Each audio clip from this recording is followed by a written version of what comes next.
പ്രയാസങ്ങൾ ഉണ്ടായിട്ട് പോലും ഇന്ത്യൻ നാഷണൽ കോൺഗ്രസുമായി ബന്ധപ്പെട്ടുകൊണ്ട് അവരോടൊപ്പം നിർത്തി കേരളത്തിലെ പെൻഷൻ പറ്റിയ മുഴുവൻ ജീവനക്കാരെയും ഒരു കൊടിക്കീഴിൽ അണിനിർത്തി മുന്നോട്ട് പോകുന്ന ഒരു ശക്തമായ പ്രവർത്തന നേതൃത്വം കൊടുക്കുവാൻ ഈ സംഘടന ജില്ലാ കമ്മിറ്റിക്ക് കഴിഞ്ഞു എന്നുള്ളത് കാസർഗോഡ് ജില്ലയെ സംബന്ധിച്ചിടത്തോളം വളരെ അഭിനന്ദനാർഹമാണ്. ഇതുപോലെ കാര്യത്തിൽ പറഞ്ഞത്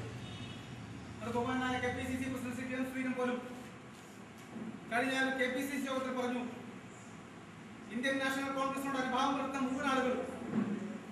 മറ്റ് സംഘടനയിൽ പ്രവർത്തിക്കുന്നവർ പോലും അത് അവസാനിപ്പിച്ചുകൊണ്ട് നമുക്ക് ഈ സംഘടനയിൽ അംഗത്വം എടുക്കണമെന്ന് അദ്ദേഹം പരസ്യമായി പറയുന്ന സാഹചര്യമുണ്ട്. അപ്പോൾ ആ സംഘടനയുടെ ശക്തി വർദ്ധിപ്പിക്കേണ്ട ഉത്തരവാദിത്തം കാസർഗോഡ് ജില്ലയെ സംബന്ധിച്ചോളം വളരെ ചുരുങ്ങിയ നാമമാത്രമായ അംഗങ്ങളെ ചേർത്തുകൊണ്ട് ആരംഭിച്ച ഈ പ്രസ്ഥാനം ഇതിന് മഹാപ്രധാനമാക്കി മാറ്റുവാൻ ശ്രീ അജയ് ബാലകൃഷ്ണന്റെ നേതൃത്വത്തിലുള്ള ഇതിന്റെ കമ്മിറ്റി കഴിഞ്ഞിരിക്കുന്ന അവസ്ഥ നമുക്ക് എല്ലാവർക്കും കേരളത്തിലെ സംഘടിതരായ പെൻഷൻകാരുടെ ന്യായമായ ആവശ്യങ്ങൾക്ക് വേണ്ടി, അവരുടെ കുടുംബ പെൻഷൻകാർക്ക് വേണ്ടി ഏറ്റവും ശക്തമായി മാറി മാറി വരുന്ന ഗവൺമെന്റുകൾ ആരും നോക്കാതെ അതിനുവേണ്ടി പ്രവർത്തിക്കുന്നത് Kerala state service pensions association ആണ് എന്ന് അഭിമാനത്തോടുകൂടി നമുക്ക് പറയാൻ സാധിക്കും.